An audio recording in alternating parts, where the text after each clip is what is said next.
Crackheads, welcome back to another episode of Kraken Cans Podcast. The podcast, we talking cryptids, urban legends, and all things spooky.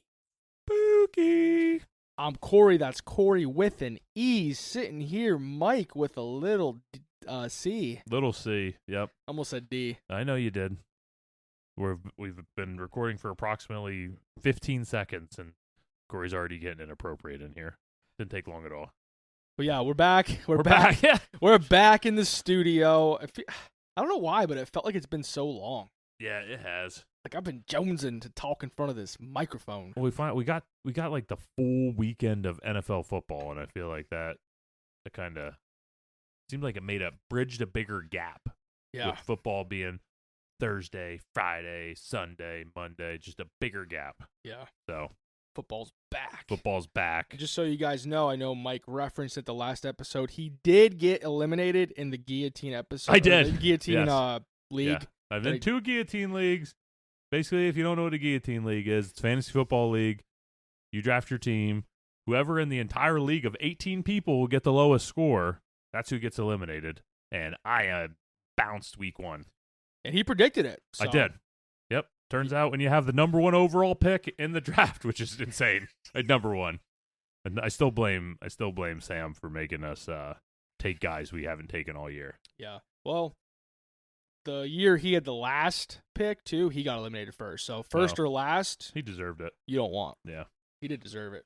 I was rooting for him to be gone, too. But. And we're in another guillotine league, and currently I am projected to be out. Like, so, I did horrible in these guillotine Could drafts. It be 2 for 2 2 weeks in a row? Yeah, good. Yeah. The stress would be lifted off my life, that's for sure. Yeah. Can we talk about the nasty email Yahoo sends you when you're eliminated? Like, I got to pull that up because it's like... Yeah, like big trolls, big time. Yeah, big trolls. I'll chuckle. It is good. So the email said, "Hi, Mike. You lose. You're dead. Your team was eliminated, axed, outscored, and outplayed. 1 week you're strategizing. The next you're 6 feet under the standings. You sons of bitches." That's all I got to say is you sons... Like, I didn't know, like, I knew Monday morning, or Tuesday morning I was eliminated. Well, I knew Monday morning I was... I wasn't totally eliminated, but I was. Yeah. Yeah. Barring, like, a Caleb Williams concussion, I was all but out. Yeah, and I think you were, like, within the first couple minutes of that game, you were... Yeah, their first drive, I was gone. Yeah, thanks a lot, Yahoo. You sons of bitches. There's something else that I got to vent about, too, that I've been waiting for this cast to talk about. Hear it. So, I'm trying to think how I want to lead into this. Well, you used to work in a beer distributor. Yep. So, I used to work in a beer distributor. You're used to selling people things, like working at a beer distributor, right? So, you were into sales a little bit. So, I went a couple days ago. I went to the town I work in, to the local hardware store, which there's a bunch of them in our area. I think you know which one I'm talking about. Yeah, it's close to where you work, right? Yeah. Yeah. Because I like the beef jerky that's in there. Like, it's not like Jack Link's or anything like that. It's like locally made like beef jerky. It's expensive. It's like $10 for like a pack of it. So anyway, I grabbed this pack of beef jerky that I like, go up to the register to pay, and the dude at the register is like, "Have you ever had this before?" I'm like, "Yeah." He's like, "It sucks."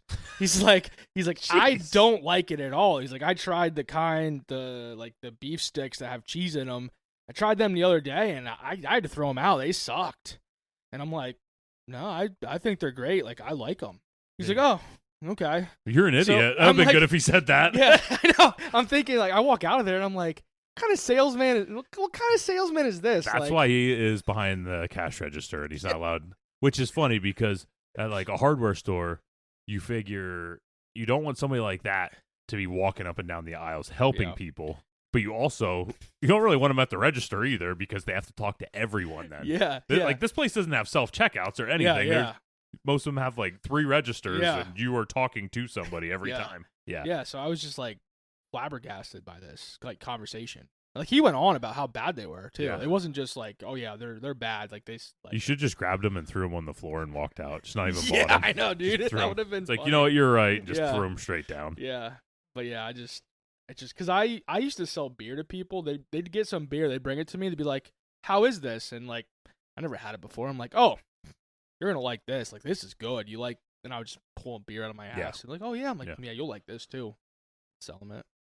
I had the guy when I went and bought the beer that we're gonna drink tonight here in a second. My father-in-law had some beer stashed away there for me, so the kid's like, "Oh, I think this is yours," and hopefully we're going to use it on a future episode. But it is a pumpkin stout beer. And he goes, "How are those pumpkin beers?" Which I like a pumpkin beer. I like them. I think I like them because they really bring in my favorite time of year. Yes, they bring in that. They bring in the fall. Season. They bring in the spooky season, which is football, which is leaves changing. I'm one of those weirdos that love when the days get short. Like I love when it gets dark at like 5:30. It does something to me too. I like it. It's my favorite. It's my absolute favorite time of year. And because you get through this, you get through Thanksgiving. It's Christmas. It's the best. It's the best season. All the burrs. I agree. We're in the burrs. September, October, my birthday, November, December, Corey's birthday. Yeah, we get them all. Yeah. So, but he asked me how the pumpkin beer was, and I was like, I like them, but I like pumpkin. Me and my wife usually like to get a 4-pack of them, watch a scary movie. We have a whole list of movies that we're watching. We watched our first one the other day, The Waterboy. That was on our list. And it's not a spooky movie, but that's how we want to spend more time together. We average like one movie every 6 months. Yeah, we're not great at it. Our list isn't very good. But, so he asked me how the pumpkin beer was. I said, I really like it. And I said I had the Zombies Are People too from New Trail, which is a really good pumpkin beer, I think. I like it. Yeah. And he said, I never had a pumpkin beer. I said, "Oh, do you like pumpkin stuff?" He said, "No, not really." I said, "Well, I don't know if you're going to like it then." Yeah. And he said, "Yeah, it's just kind of the idea of it. It's like a pumpkin spice latte beer." It's like, yes, it is. I'm your typical white girl of beer drinkers, Yeah. you know? Yeah. It just, leading into the latte season, it just made me laugh. I thought that, funny. it did make me chuckle going out the Yeah. door. I thought that was a good description for it. Yeah. But when I was there, I also got the beer for the episode, Corey.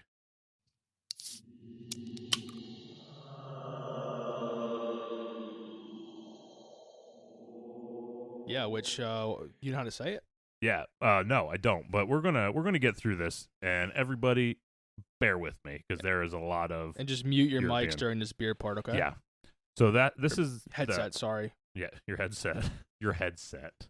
Your mic. I said mic, but they're not talking. Yeah, that's true. And then Speakers. So you went from mic to a headset like it's 1932, and they have a headset on. Mute your speakers. Just mute your earbuds or your radio. We're fine. We're fine. We're still in 2025. Don't worry. So this is the Trappist Rochefort. This is actually brewed in Belgium, behind the quiet walls of the Abbaye Notre Dame de Saint-Rémy in Belgium. So this is a world-renowned Trappist ale that reflects centuries of brewing traditions. Monks at the Abbey have crafted beer since 1595. So these places opened in like the 1200s. They've been crafting beer since before 1600, which is that's pretty cool to me. Yeah, like this is when they started making this stuff. They're using pure spring water drawn from the well within the monastery and a closely guarded strain of yeast that goes in all these. So this is still that's how they're making it yes, to this day. That's yes, pretty it cool. is because what I think is cool is you look at this. There's no brewery. Yeah. It's not like brewed in a brewery. And this shit ain't fancy either. This is just straight.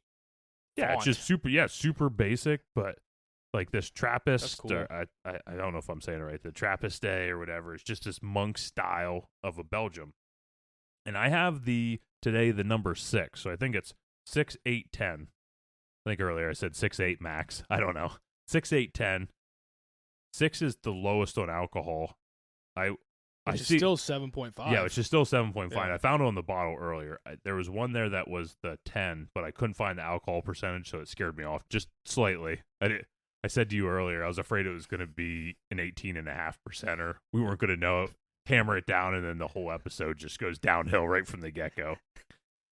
But so this is the number 6, like Corey said, coming in at 7.5. It's a deep amber ale with notes of dried fruit, caramel, subtle spice.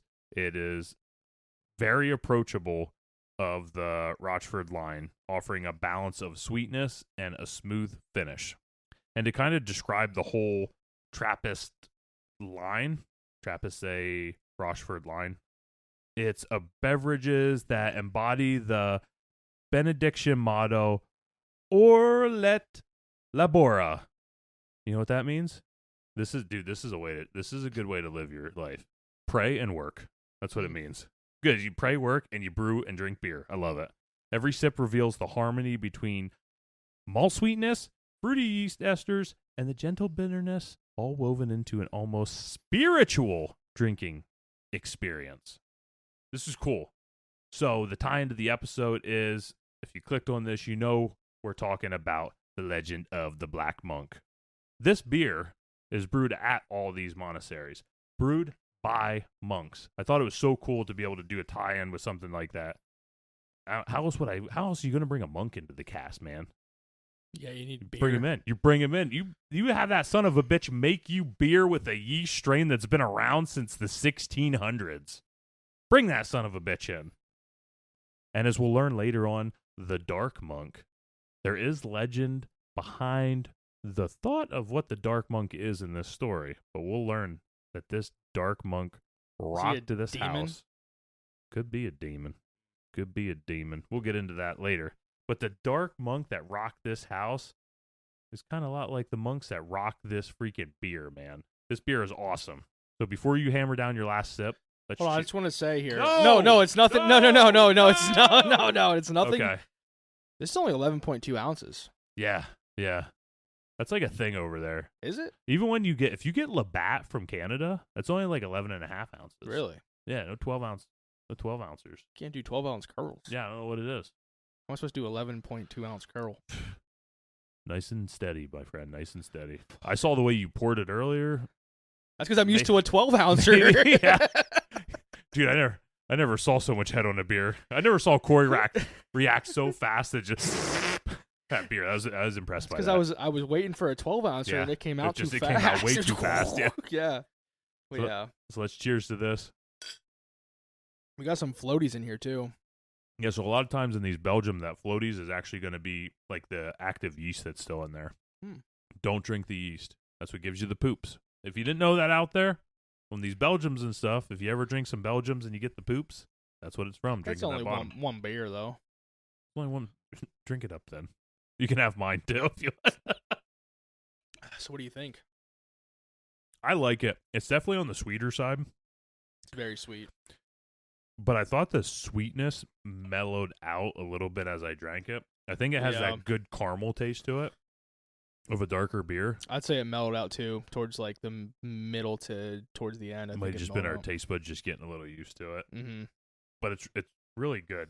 I don't know, just the thought of how cool it was to have a beer that was just brewed with so much history, I think is just really neat. Most of the beers we have a lot of New Trail, a lot of Trogs, all that. They're a lot of new shit. That's from like the 90s is the latest or the earliest stuff, Trogs, you know? Yeah. And Heavy Seas. Yeah, Heavy Seas. But this is just to have a beer that is from the 1600s with the yeast strain and all that. That's really cool. Obviously, this beer's not from the 1600s, but the brewing, the brew process and all that, they still keep it. As far as I know, they still keep the brew process pretty simple, which is neat. I think, too, I know you mentioned there's, like, subtle spices in it, too. And I mean, I get that. Yeah. The subtle spices. Mm-hmm. I think it comes after you get the sweetness, then you get the spice. Yeah. It's kind of like, I would say, you're sweet. You know, you'll snuggle up with me. I don't know where you're going with this. But then you're spicy. Like a burrito from a corner stand. Spicy. Yeah, that tends to happen. It does. Usually after work around 4. It depends what time I get home, but. Are you talking about your bowel movements? Yeah. Okay. Yeah. Yeah. We're there. We're there already. we had to bring it up. We should have a bowel movement like clock that goes on our thing, and it's like, oh, stop. Yep. Yep, we made it 6 minutes and 32 seconds with the. Well, I got a little like scorecard, little flipper up there for like playing games and stuff outside. We can just have that over here, and we can keep track of how many times we reference bowels. We could do that every episode. Yeah, we could keep the bowel movement counter. I think we need the stopwatch to see. Yeah. Right when the episode starts, we hit that. Boom. And then, yeah. Yeah. But, Corey, with that, let's get on to this episode. Let's go. All right, before we get too far into this, Corey, I used 3 sources. I used ghostwatch.com, 30eastdrive.com, which is actually a website dedicated to this house. That's what I was going to ask. Yeah. And I used YouTube. Pretty good YouTube videos on the stuff with this house. So, Corey, what I find fascinating when I start to research these stories is, and maybe you run into the same stuff, when you start reading articles, there's literally never 2 articles that say the same story. Sometimes articles have these enormous changes, like significant changes in the story, which always just baffles me. Where do you get this story, and where do you get this story, and how are we here? Where we combine a little part of this, a little part of that. It's like, did you ever? I did a lot in groups with like kids and stuff when I used to work with kids, where you have this big group of like, I don't know, say 20 people, and like the first person whispers something to the first person. The telephone game. Yeah, the telephone game, and you go all the way to the end, and it's usually something completely fucking for different. sure. I do think that is a good way to describe how a lot of these stories throughout history are, especially these hauntings, because they're all secondhand accounts of a lot of stuff. Yeah, that's like what I think of when I hear this shit. So I researched a bunch of like different stories. I tried to mash them all together and just piece them the best I could. So if I am totally wrong, get over it. Suck it, because this is it. This is the real story. I actually called the lady that was in this haunting. She confirmed that this is the real story. He actually he dug her out of the grave and asked her. She ain't dead. Oh. Yeah. Thanks. Wow. Jeez. Sorry, Diane. You're not dead. We all know that. You're old. You ain't dead. Yeah. All right. So, I'm going to take you back to the year 1966, Corey. This is when the Pritchard family moved into the home located at 30 East Drive in Pontefract, West Yorkshire. The Pritchards were, quote-unquote, $1 million family, which I didn't know that was a phrase. Did you know that was a phrase? That just mean they're like... That's like a phrase that people call your family when you have husband, wife, and then a boy and a girl. Oh. So there's 4 of you. That's like the quote-unquote $1 million. That's what people told us when we had our second kid, because we had one of each, you know? So I guess I got that now. You got that? Well, kind of. You got like a $1 trillion family. Oh, okay. There you go. I don't know why. Once you throw a third in, your family loses value again. You go from $1 million back to like wherever you were at before. $20. Yeah, maybe. But it's like $20 in like pool tabs from the bar. Yeah. So it could be anything, really. Yeah. So the $1 million family was Joe and Jean and their kids, 15-year-old Philip and 12-year-old Diane. Along with the family, it was said that Jen's mother, Sarah Scholes, had moved into the house with the family. This home was everything they hoped for. And what's funny is they actually lived right next door to this house before they moved in. But the original family moved out, and what I actually read an article where they didn't just move out, they just switched houses. Like the two families switched houses? The two families switched houses, which would be like somebody switching a house from your house to something smaller. Like a family running to you and being like, hey, or a giant house next door or whatever. Hey, do you want to switch houses with us? It's like, hell yeah, I want your 3-story Victorian mansion. Yeah. It's like, cool. Don't worry about anything else. So it's kind of like swingers. Swingers? But like house swingers. Kinda. Yeah. Except they moved and that's it. They might swing back around then. They don't. Oh, well, not in this story, but other ones. How many people switch houses? I mean, well, maybe. I thought you meant the movie Swingers with Vince Vaughn. That movie was a disappointment to me. Never saw it. Yeah. I just meant I meant like he said it like this. Never saw it. I meant real life swingers. I pretty much only watched Never Back Down. and documentaries about Never Back Down, right? Yeah, and like what the great John Cena says, never back down, That's never what I'm talking quit, about, baby. Yeah. Well, I'll tell you what quit on John Cena is that freaking hairline. Hey, that's for he sure. got it back though. He got some. Yeah, he got it's some worse surgery. now. It's so bad. Because you know it's still there. Give It's that like, son of a bitch up, man. Yeah, just pull all Kurt right. Angle and shave that son of a you bitch should. right You'd be better off. off. Anyway. Oh, man. Go ahead. Back to you, Mike. So this family of 4 plus Granny moved into their perfect home at 30 East Drive. They lived at like 29, like they were like literally right next to each It'd other. be like 28 East Drive or whatever. Yeah. So all seemed well. They were all unpacked because it was an easy move, you know. Oh, yeah. They had you just throw them in the window. Yeah. Throw the backs in the window. And they're over in England, so I was like, "All right, tally ho, you ready for this package?" Like, yes, dear, throw it over. Ho, Philip, grab the package, Philip. Oh man. So yeah, they moved in and all seemed well as they were unpacking.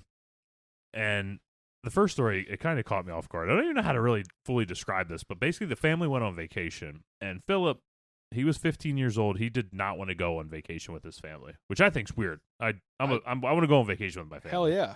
I don't know. He asked if he could just stay at home with his grandmother because I guess they had a great relationship. Philip liked doing stuff like gardening in their new yard. Their yard was bigger and all that. So he stayed at home while mom, dad, and daughter went on vacation. So Granny didn't want to go on vacation either. I don't know if she was invited.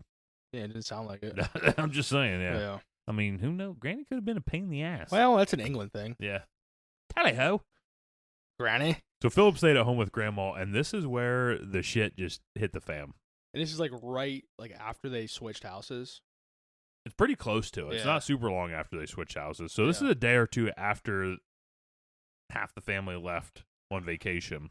Philip was playing outside in the garden, and he started hearing this tapping noise coming from inside the house. It was this constant like tap, tap, tap, but it's pretty loud. Like somebody's rapping on a window, rapping on a door. Mhm. Whack, whack, whack. And where he was at in the yard, it sounded like this noise was coming right from the kitchen, which is the door that you would walk right into from the yard. Yeah. So he's like, man, I don't know if maybe Graham needs something or whatever. So he walks into the house.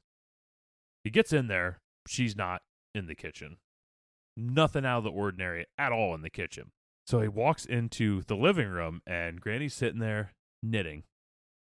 And this is where he sees it. And this is what starts the whole thing, and it's so baffling to me that this is what starts it. There's a fine layer of chalk, like a chalk circle, that's just falling from like 6 foot high all around Granny. But what's weird about it is it's not falling from the ceiling. It's falling from like our head height, like somebody's just sprinkling it around. Up top, nothing. Down here, all chalk. Up top, nothing. Down here, all chalk. And it just seemed like it freaked him like absolutely just the fuck out. Did she just like look at him and just start talking? No, naturally? she's just knitting. Oh, yeah. She doesn't even look up from her knitting. She has no idea she's getting chalked on right now, you know? For all we know, this is ghost jizz. We don't know. Well, dude, hold on. Before you No, wait. How did that like trigger something? Well, no. It's just, when he started talking, like, all right, so this 15-year-old is playing in the fucking garden. He's gardening. Oh, okay. You made it seem He's not like playing with his trucks out I thought there. he was like, out there digging holes and. I found worms. Yeah. No, maybe he is. I don't know. But Yeah. as far as I know, he's just like. Because that's what I pictured. I Yeah. pictured this 15-year-old out there like with his big trucks. yeah, just digging around. Don't you touch his Tonka trucks. Yeah. They're his. Yeah. So it kind of freaked him out. And he ran into the kitchen because he didn't know what to do. He was going to call his aunt who lived across town. She lived in the next house over. It's just, No, yeah, big one. No, she actually lived across town. So he went into the kitchen to call her, and there were these giant puddles in the middle of the kitchen floor, all over, like these puddles, like puddles of water. water. Yeah. And it reminded me a lot of when we talked about the Demon House Yeah. episode, where they would just, which I don't understand. It was like footsteps. It was footsteps, yeah, but they're like, water. Why water? I don't understand. He definitely called his aunt at this point. She came over. She went in and like kind of like knocked Granny. Like Granny had no idea that all this chalk was falling down. She's there. Yeah. La-di-da-di-doo-doo-doo. I figure she just walked in there and just gave her a good shake. Yeah. You know? And she's like, bloody hell! Yeah. Quite Scott. Yeah. So she came out of it like And it seemed like this chalk is the beginning of all the goofy ass shit that's going to go on at this house. So they went into the kitchen then after they knock Granny out of the trance. They clean up some of the dust and they start cleaning up the puddles. But they clean the puddles up and turn around and there's more puddles there. Clean the puddle up, turn around, there's more puddles there. They went and said something to the neighbor. The neighbor shut down the water going into the house because obviously they have a leak, right? So they shut down the water. They lift up all the linoleum in the kitchen. All the pipes are perfectly fine. There is no water coming out of any of these pipes. Not even any sign where there'd be any leak coming out of it. It came to the point where they even called the water department because the water shut off in the house and these puddles are still appearing. It's insane. Yeah. So they call the water department. Water department comes over, checks everything out. It's like, you don't have a leak. It must be just some condensation forming somewhere within the house. But what's interesting about this is as soon as the water department comes over there and checks everything out, they literally never get water in that house ever again. Ever. Just done. So this was kind of this was the start of just weird ass shit happening in this house. And it seemed like it was triggered when the family, and more specifically the daughter, went on vacation.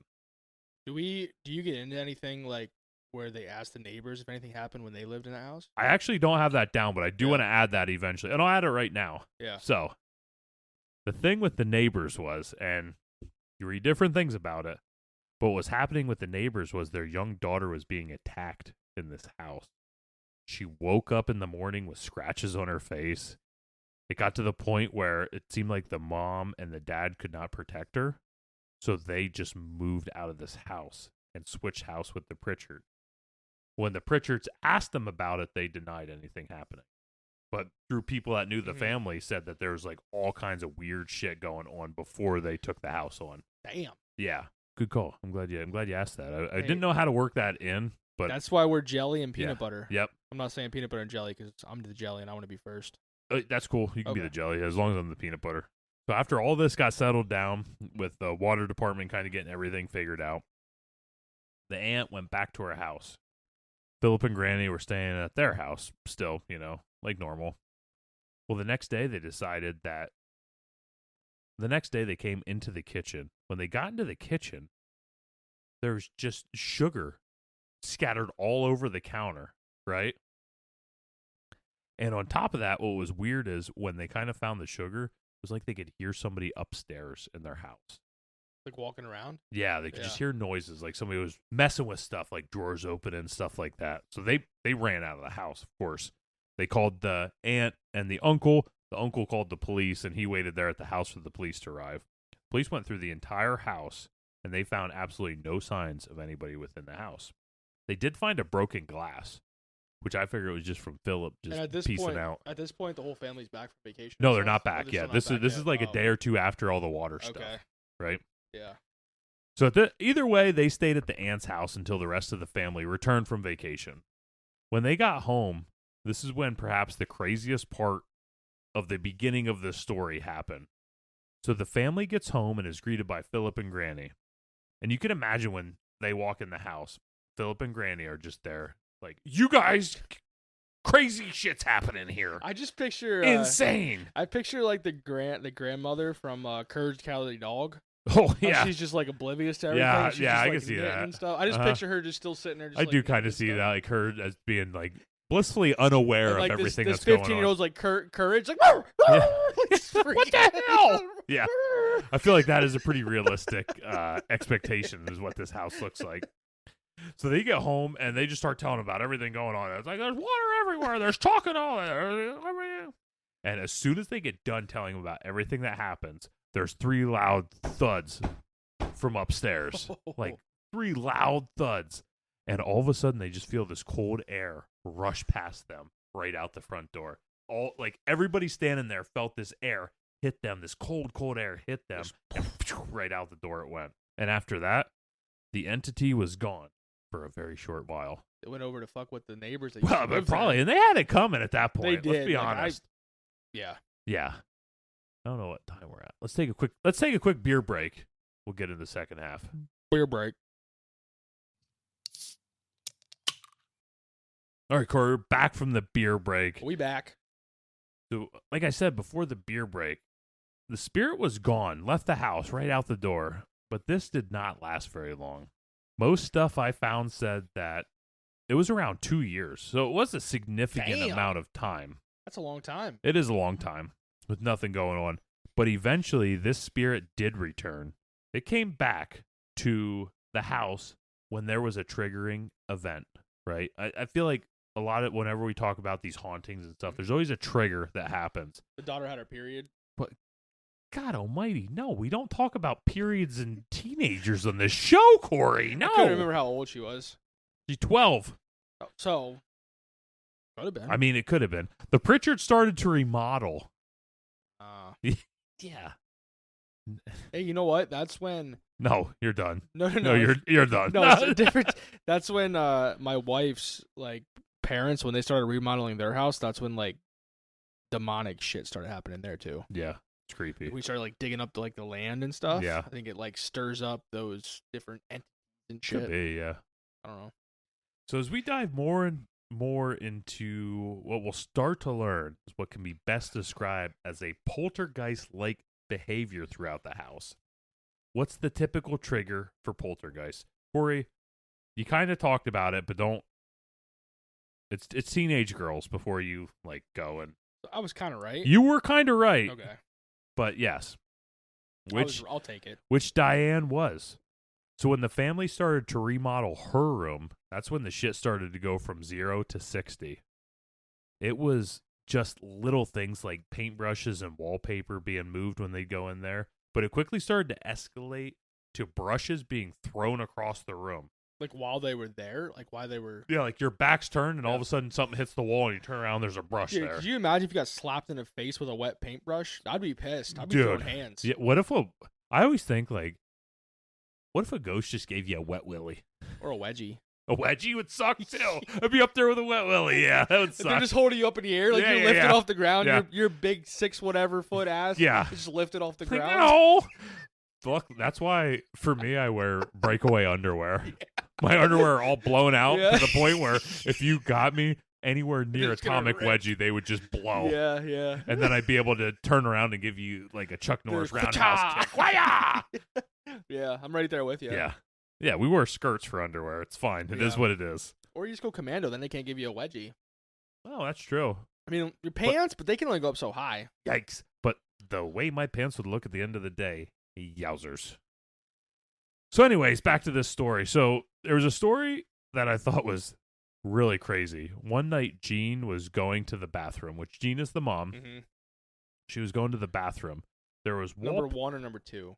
She doesn't talk about. I feel like it started as number 1. It probably ended as number 2 after the story. Okay. So there's wallpaper right on the floor. As she's walking down the hallway, she kind of sees the wallpaper move a little bit. And she's looking at it, and all of a sudden the wallpaper's not just moving, it's coming up, and it looks like a snake. Like the head of a snake coming. So she runs over to it, which I think's crazy as shit to begin with. Just runs over to it, and she goes to grab it, and it just goes limp back to just a normal roll of wallpaper, So that's when she's pooping, Definitely pooping after that. Yeah. So after this, Jean was getting more and more on edge. She was attacked for the first time not long after this incident with the wallpaper snake when the vacuum cleaner, and this would be scary. It's also funny as hell to me when I read it. Does it turn on and follow, chase? No, that'd be cool. No, the vacuum cleaner just starts spinning around in the air like some unseen force is just swinging it around its head. So I just picture some giant entity just being like, yeah. Just wielding this vacuum cleaner against her. And guess where all this happened? In Diane's bedroom when she was in there cleaning it. There were nights where Diane couldn't even sleep in there. And it wasn't just Jean that was attacked by the entity, which the family began to call. Go ahead. Entity? They gave the spirit a name. Ghosty. No. It's just imagine one of the biggest fans from our town of high school sports. Is it one of their names or just Yes. Larry? Try again? Freddie? Fred. Yeah, Fred is the name. It's fucking Fred. Who would name it like this? Yeah. You gave it the most. I guess maybe that's a good strategy on your part to just take this scary entity and give it the most non-scary name of Freddy Fred. Krueger. Well, that's true. Yeah. And for some reason, Freddy Krueger's scarier when he just goes by Fred. That's true. Like Freddy seems like he's just kind of chill, you know. Yeah, like he's your homie. homie. I'm gonna like screw your dreams up, but just... Fred is just like, yeah, I'm here to freaking fondle your nuts and take your hair and wear it as a wig. That's your pubic hair. Oh yeah, well of course, yeah. So Fred, yeah, the entity now decided to set its sights on Diane. I'm just gonna throw this out there right now. Is this like some Carrie shit? Like, is this girl like? We'll get to it. No. Okay. It's just a thought I had. Like, is this? I guess we won't get to it because no. Yeah. It's just a thought I had. Yeah. Go ahead. Yeah. So it came at Diane, and it came at her hard. So one night, all the lights in the house went off. As Diane sat up in her bed, she walked in the hallway, and her mother yelled that she was going to go get the flashlight. In the meantime, a shadow appeared on the wall facing Diane. She stood looking at it, and all of a sudden, this heavy hall cupboard just started chasing her down the hallway. So she went to run away, and she tripped. And this whole cupboard just landed on top of her. It was a cupboard? It's like a huge, like a wardrobe in the hallway. It's this huge thing. And even after that, then all of a sudden the sewing machine that was in there thrown on top of the cupboard, like for like more on top of her. And she's a small girl. This is like some Beauty and the Beast shit. Yeah. So her mother ran over, and like at this point, like her mom and dad get there, and they don't even know if they're going to be able to move this cupboard off of her because it's that heavy. Yeah. They're wondering if she is going to be dead or like seriously injured after this. Hell yeah. But when they get to her, she's not crushed. It's almost like that the force that threw it was holding it, like just so it was like pressing her down, but holding it just enough that it wasn't going to crush her. And it's almost a theme that I have a theory of where it's like good versus evil, kind of Sour Patch Kids type theme. There are multiple. Could there be multiple spirits here?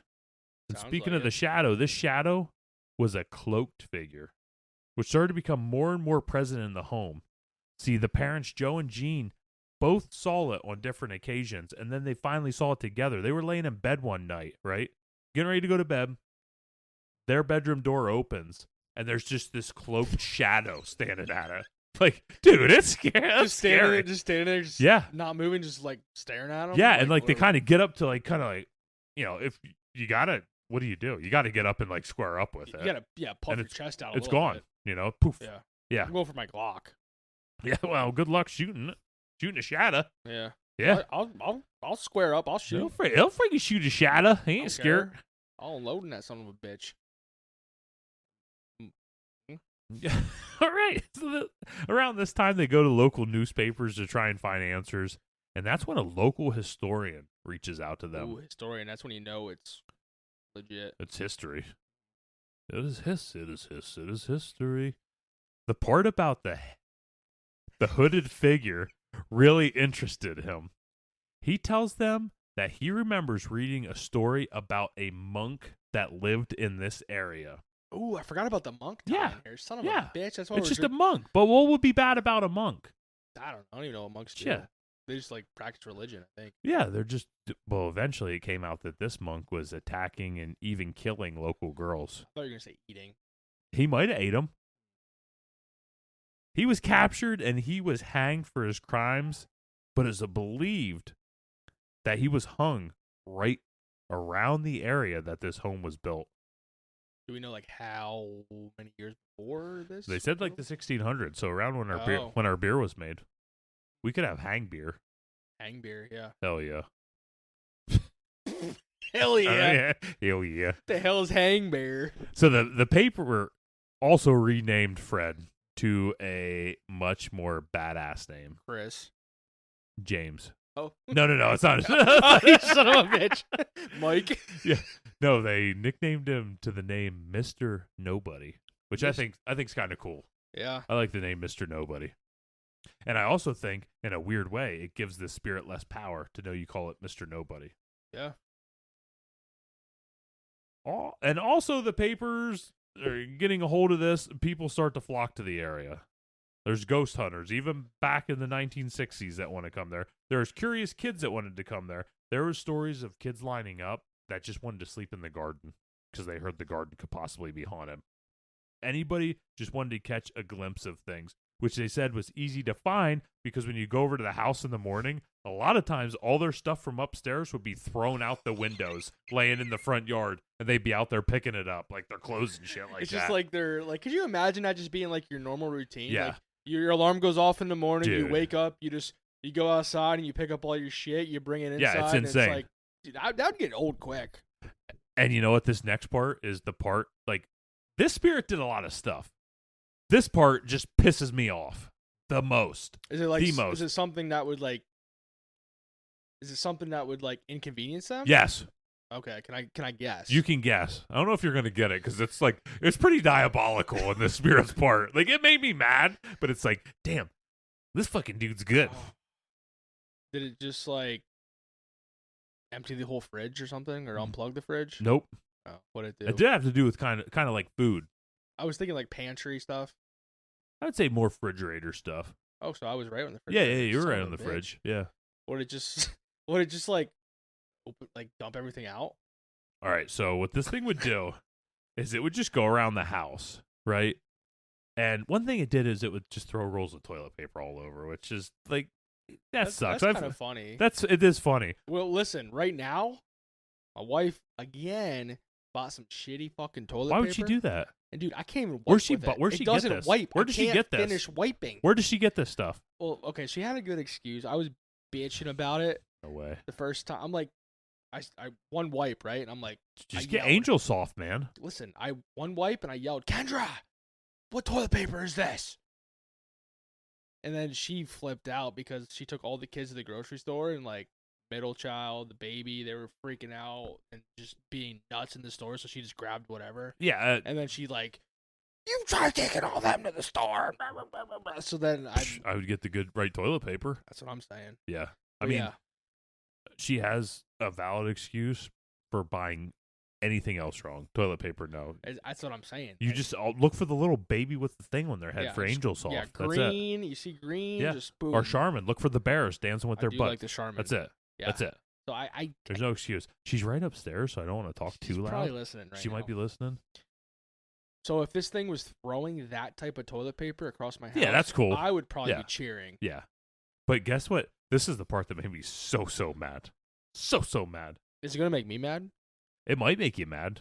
I don't know how you feel. Like, I am a texture person. I don't like certain textures. Like, on my hands, stuff like that. Drives me nuts. This thing would go around the house. Oh, it makes me mad. It would take jelly, and it would put jelly on the door handles. So you go to undo that, you go to enter the door, and you get sticky jelly. Dude, that would make me so mad. Yeah, that would. It's funny. I see. Because I hate when I'm walking in the kitchen and something's sticky. Yeah, dude, it drives me nuts. I do hate that, yeah. Triggers me. My middle kid, which, you know, he is slightly crazy to begin with. He's nuts. He is a character of his own. Same here. He flips out when sticky stuff's on him. Now, that dude is a total grub and will have dirt from head to toe as long as it's not sticky. It's perfectly fine. But yeah, dude, when I read that, I got so mad. So like irrationally mad that this ghost would just smear that on door handles. What was like the ghost spirit entity that we talked about before? It's like the trickster one. Yeah, that's trickster. Trickster, right? Yeah. Yeah, so is that like one of the ones we're dealing with? I don't know. I kind of and we'll dive into this a little bit in theories because I do think there's a possibility of multiple spirits being in this house. Or a poltergeist. I don't know. But it seems like a trickster spirit when it comes to stuff like that. Jelly. But what's interesting to get jelly, man, that's such a dick move. You think it's jelly? Yeah, it's freaking ectoplasm, which is ghost jizz. That's what I'm saying. I've seen it. It tastes like jelly. Yeah, they make it taste like jelly. Yeah, it tastes like jelly. They're laughing at when they're eating it. When I'm eating the peanut butter and jelly, I hear a snicker from behind me. And it's like, you son of a bitch! You just did my jelly again. Oh, man. But also, one of the things that would go on in this house is food would go bad super fast. It was almost like when food was brought in the house, all the life was just sucked out of it, death. And that's kind of what I was thinking too. Like when I was kind of talking about like the fridge stuff, like I was thinking like with them like opening shit in the fridge, I was thinking of things like somehow going bad too. Was kind of what crossed my mind. So one of the bigger things that happened in the house was there's a whole china cabinet that was flipped over, full of like their fine china and all that laying on the floor. What was crazy about it is nothing was broken. Damn. It was like laid down nicely, flipped over. Huh. So I know I've been making jokes and things. There's still a lot of real evil shit going on. And a priest came over to the house, and the priest immediately told Gene that the house had a bad, evil energy in it, and they needed to get out. But you know what Gene did? She literally looked at him and said, "We ain't leaving. We ain't scared. Like, we ain't scared." I don't know how the British say it. Yeah. Oh, I want to say crikey, but I don't think that's British. Yeah. Us red coats ain't gonna leave for nothing. Bloody hell! That's all Corey. And Corey just adds a bloody hell to it. We're free sheets with a Vincta, and you think we're gonna leave this house for just a spirit in it? No. But yeah, they like she just doubles down like they are not leaving. Yeah. This is their house, which I respect. I like that. I don't blame her. They ain't no bitch. But also, we're kind of hitting to the point where are you putting your children in danger at this point, too? We already had shit flipped over on her in the hallway and all that. So all these things continued, stuff being thrown, fucking jam door handles, all of it. And one night, it was kind of like the breaking point for the whole family. The lights in the house went out again. You remember what happened last time? The lights went out, all the stuff in the hallway with Diane. So Diane, Philip, the brother, and Gene. I don't know where the dad was. What's he been doing this whole time? We haven't even heard about him. I don't blame him. Yeah. Dude, if shit was going on like this, I'd probably need a couple Bass ales to get me through the night if I lived over there in Britain, eh? Yeah. So they all come to the living room to get together. Philip, Diane, Gene, because they know what happens when stuff. The lights go out, shit happens in this house. So they were scared. All of a sudden, Diane just gets dragged out of their circle and up the stairs. And they said what's crazy is you could see that something had a hold of her shirt, dragging her up the stairs. Damn. You could see her shirt being pulled from her body, which is just totally insane. Philip and Gene raced after her, and they got into her room where she was, and she was having trouble breathing, like something was... Like around her neck or something? Yeah, like they didn't know what to do. And Philip, the playing with his Tonka trucks, some bitch is a badass. Yeah. So you know what he did? He got some special strength. Dude, he squared up with the spirit, and he basically just went to tackle, because you can't see it. Yeah. What else does he have to do at this point? You know, his sister's getting choked. He goes to tackle it, and it's almost like the energy from him trying to attack this spirit, the spirit just gone. Not permanently, but at least at this point it's gone. Then, yeah. It's gone. Stopped attacking her and everything. I thought that was kind of cool. It's like the spirit has power, but when he made that lunge for it, I don't know if it was him showing that he wasn't scared of it, that the spirit was just like, oh shit. Yeah. You know? I don't know. I thought that was really cool. Huh. But this almost seemed like the last stand, the last bit of energy. Soon after this, the family actually heard from a friend, and this is where the father came in. The father heard from one of his friends, I assume down at the bar. They came back from a vacation in Spain, and when they were over in Spain, they heard about people over there would hang garlic above all their doors to protect from spirits. You figure at this point, the family will pretty much try anything, you know?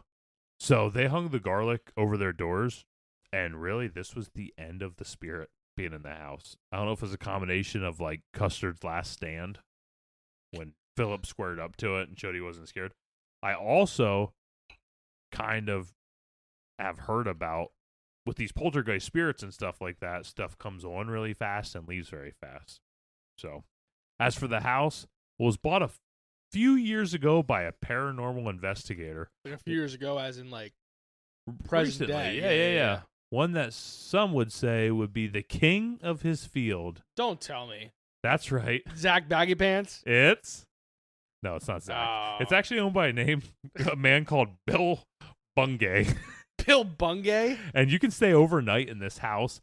There's actually on the website 30 Drive, whatever I said it was, there's a whole list of like 250 experiences that people have had of like haunting experience when they've stayed at this place, which I think is really cool that they log that. What's the price for this? Did you see the price? Dude, it was only like $75 a night. Damn. Yeah, that's what I thought. I was like, oh, okay. Hey, we can go down under. I mean, it's just over there. I feel like Australians easier to do. I don't know. Yeah. Probably because I watch too much Bluey. They're like the same, though. They are. Watch way too much Bluey. So that's what I have as far as the entity, the creature, I was going to say, the entity. But I do have some theories. Theories! Theories! I have 5 theories. I say theories with a British accent. Theories, mate! Theories? Oh, grab me a cup of tea. Theories! Bloody hell. He did it. He nailed another one. So obviously there's like a poltergeist energy in this house. That is probably the number one theory, that there's a poltergeist in this house attached to Diane. If you go back to our episode that we did back in January about the 5 spirits, we talked about how poltergeists a lot of times are associated with a young teenage girl. Kind of that coming of age thing. There's an energy. It's almost like he feeds off of them. I forget if we talked about it during an episode, but like, is this thing like conjured up from this female, like going through these changes? That's what a lot of it seems like. Does it bring this thing out from like There's wherever? some kind of like projected energy coming from a teenage girl that can conjure up these things. Yeah. So that's obviously theory number 1. And it kind of goes to this, which another theory is the psychic projection, which that's what fits the class. I guess that is like how you classify the classic poltergeist activity, is a psychic projection or a PK energy. So the strength of that theory is that it matches similar cases like the Enfield haunting, which is the one that The Conjuring 2 is based off of, and things like that. The weakness is it's hard to really scientifically prove any of this, as far as a poltergeist goes. The second theory is the mass hysteria and suggestion. So fear spreads quickly in families, and paranormal media exaggerates the story later. Once the Black Monk legend took hold, all activity was interpreted through the lens that this thing was the Black Monk. So the strength is that the psychology explains a lot, but the weakness is some activity like the dragging and the actual physical marks that she had, they're hard to explain by hysteria. The third one would be a residual haunting, which would be a violent energy with the bloody history that's recorded in this place in West Yorkshire. It explains repeated, emotional-driven phenomena without needing an intelligent ghost. So the strengths is it's a common theory in haunted locations. The weakness is it's a residential hauntings don't usually interact physically with people. And I think the residual haunting we're looking at is more like a Penhurst that we talked about before. Where people are kind of going through what they went through over and over and over again. This one's interesting. It's the middle ground theory. So it's an elemental or non-human entity. The dark, oppressive atmosphere, the growls, they don't feel human. It would explain the nonstop aggression and the long-lasting nature of the haunting. So the strength is it matches reports of ancient land-based hauntings, and the weaknesses, there's really no solid evidence of elementals existing, which kind of goes back to the poltergeist one, Yeah. And the fifth theory is the Black Monk legend, the most famous theory that there was a monk executed in the 16th century, and he is haunting the house. It puts drama and it puts a face to the haunting. The strengths is that it's culturally powerful, shaping the story, and the weakness is that historians found little proof of a monk executed there. So before we get to the end of the episode, Corey, I want to leave you with this. Some, whether you lean toward the paranormal explanation or see them as a psychological or myth-based phenomenon, 30 East Drive remains enveloped in mystery. Its notoriety springs from both historical accounts and modern testimonies, painting a picture of a small house with a colossal reputation. That's what I got. Damn, that's it. Damn. So I figure no folklore score tonight unless you want to do one for the Black Monk, but I think he's more of a poltergeist. Yeah. I mean, I'm just sitting here listening to everything, and I know we talked about it a little bit, but I think it's my personal opinion of this. It seems like it's a mixture of different types of entities. Because if it was like this Black Monk, entity, I don't feel like he would be putting jelly on doorknobs. Probably not. And stuff like that. Yeah. And when you dive into that, I'm glad you said that because it is something I forgot to add in here.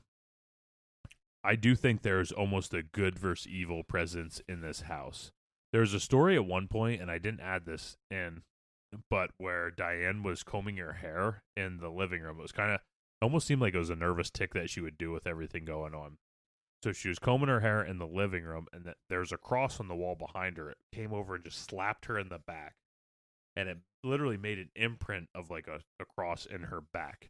At the time, it kind of seemed like an evil thing happening, throwing this cross. But I wonder if that was a good spirit in that time, slapping the cross on her back to be able to prevent maybe some demonic force from being able to get to her. Yeah. It definitely seemed like there was a struggle of good versus evil in this house. Because even when you saw the wardrobe thrown in the hallway. Was the evil one trying to crush her, and the good one holding it up. Yeah, there definitely seemed like there was a good versus evil in this house, which I found really interesting. Interesting. Yeah, but this was fun. It was a fun one. We went over to England. No, we've been over to Ireland. But I don't think we've been to England. Yeah, we probably talked. We talked. Yeah, I'm sure we talked about it. Talked about Listen, it. We talk a lot. So yeah, we do. Bloody hell. Matey. And now we're pirates. It's got out of hand. So, guys, if you liked what you heard here, make sure to check us out on social media. And we actually have a Buy Me a Coffee page you can find on our social media. We're trying to set up some fun things to do over there. What else you got, Corey? Get your stickers. Yeah, stickers. If you give us a 5-star review on whatever you're listening to, we will send you 2 stickers. All you have to do is take a snapshot of it, send us an email. You can Snapchat it to us, too. You can Snapchat. Yeah, we don't have a Snapchat. No. You have to get on that. Kraken Snapchat. We got a snap. Nope. Just go ahead. Yep. Nope. Yeah, so send us an email, and we'll ship out a couple stickers to you. Also, if you're interested in any shirts or hats, Corey's rocking the hat tonight in the episode. You forgot yours. I left mine at work. Oh. Yeah. So I went to grab it before I left, and I realized I left it at work. But yeah, if you're interested in any shirts or hats, just contact us on Facebook, and we'll figure something out. Make sure to get them shipped to you. We got you. We do got you. We really appreciate you listening. And with that, I am Crack Daddy Mike. I'm out of here. I am BK Corey. That's Corey with an E. And he's my best friend. He's the best. Damn it. That's very stupid. I can't hold it in too long. He's so stupid. Stupid.